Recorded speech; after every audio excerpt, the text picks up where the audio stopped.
ಚನ್ನಪಟ್ಟಣ ವಿಧಾನಸಭಾ ಕ್ಷೇತ್ರದ ಉಪಚುನಾವಣೆಯ ನಂತರ ಡೆಲ್ಲಿಗೆ ಭೇಟಿ ನೀಡಿರುವ ಯುವ ಜನತಾ ದಳ ರಾಜ್ಯಾಧ್ಯಕ್ಷರಾದ ನಿಖಿಲ್ ಕುಮಾರಸ್ವಾಮಿ ಅವರು ಬಿಜೆಪಿ ರಾಷ್ಟ್ರೀಯ ಸಂಘಟನಾ ಕಾರ್ಯದರ್ಶಿ ಬಿಎಲ್ ಸಂತೋಷ್ ಜಿ ಅವರನ್ನ ಭೇಟಿ ಮಾಡಿದ್ದಾರೆ. ಈ ಸಂದರ್ಭದಲ್ಲಿ ಸಂತೋಷ್ ಅವರಿಗೆ ಮಾಜಿ ಪ್ರಧಾನಿಗಳಾದ ಎಚ್ ಡಿ ದೇವೇಗೌಡ ಅವರ ಜೀವನ ಸಾಧನೆಯ ಕುರಿತ ನೇಗಿಲ ಗೆರೆಗಳು ಅನ್ನುವಂತಹ ಗ್ರಂಥವನ್ನು ನೀಡಿ ಆಶೀರ್ವಾದವನ್ನು ಪಡೆದುಕೊಂಡಂತಹ ನಿಖಿಲ್ ಅವರು ಉಪಚುನಾವಣೆ ಆನಂತರದ ರಾಜಕೀಯ ಬೆಳವಣಿಗೆಗಳ ಬಗ್ಗೆ ಅವರ ಗಮನಕ್ಕೆ ಹಲವು ಅಂಶಗಳನ್ನು ತಂದಿದ್ದಾರೆ.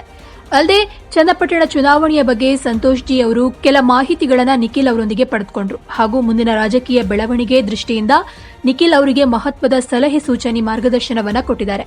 ಈ ಬಗ್ಗೆ ಮಾಹಿತಿ ನೀಡಿರುವ ನಿಖಿಲ್ ಕುಮಾರಸ್ವಾಮಿ ಅವರು ಡೆಲ್ಲಿ ಭೇಟಿಯ ವೇಳೆ ಸಂತೋಷ್ ಜಿ ಅವರನ್ನ ಭೇಟಿಯಾಗಿ ಆಶೀರ್ವಾದವನ್ನು ಪಡೆದುಕೊಂಡೆ. ಚನ್ನಪಟ್ಟಣ ಚುನಾವಣೆಯ ಕುರಿತಂತೆ ಕೆಲ ಮಾಹಿತಿಗಳನ್ನು ಕೇಳಿ ಪಡೆದುಕೊಂಡರು. ನನ್ನ ರಾಜಕೀಯ ಬೆಳವಣಿಗೆ ಹಾಗೂ ರಾಜ್ಯದಲ್ಲಿ ಎನ್ಡಿಎ ಮೈತ್ರಿಕೂಟವನ್ನು ಬಲಗೊಳಿಸುವ ನಿಟ್ಟಿನಲ್ಲಿ ಮಾರ್ಗದರ್ಶನವನ್ನು ನೀಡಿದ್ರು ಅಂತ ತಿಳಿಸಿದ್ದಾರೆ.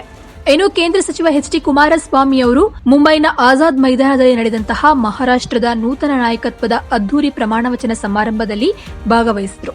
ಇನ್ನು ಮಹಾರಾಷ್ಟ್ರದ ಮುಖ್ಯಮಂತ್ರಿಯಾಗಿ ದೇವೇಂದ್ರ ಫಡ್ನವೀಸ್ ಮತ್ತು ರಾಜ್ಯದ ಉಪಮುಖ್ಯಮಂತ್ರಿಗಳಾಗಿ ಏಕನಾಥ್ ಶಿಂದೆ ಮತ್ತು ಅಜಿತ್ ಪವಾರ್ ಅವರು ಪ್ರಮಾಣವಚನವನ್ನು ಸ್ವೀಕರಿಸಿದರು.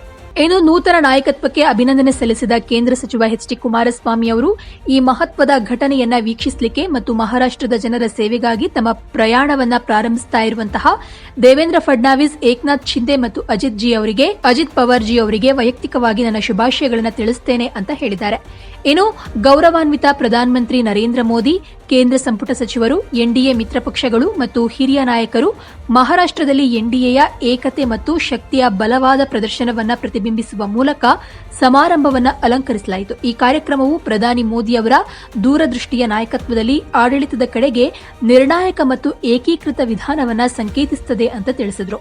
ಇನ್ನು ರಾಷ್ಟ್ರಕ್ಕಾಗಿ ಎನ್ಡಿಎ ದೃಷ್ಟಿಕೋನವನ್ನು ಬಲಪಡಿಸುವ ಜೊತೆಗೆ ಮಹಾರಾಷ್ಟ್ರವನ್ನು ಪ್ರಗತಿ ಮತ್ತು ಅಭಿವೃದ್ಧಿಯ ಹೊಸ ಎತ್ತರಕ್ಕೆ ಕೊಂಡೊಯ್ಯುವ ಹೊಸ ಸರ್ಕಾರದ ಸಾಮರ್ಥ್ಯದ ಬಗ್ಗೆ ಕೇಂದ್ರ ಸಚಿವ ಎಚ್ ಡಿ ಕುಮಾರಸ್ವಾಮಿ ವಿಶ್ವಾಸವನ್ನು ವ್ಯಕ್ತಪಡಿಸಿದರು.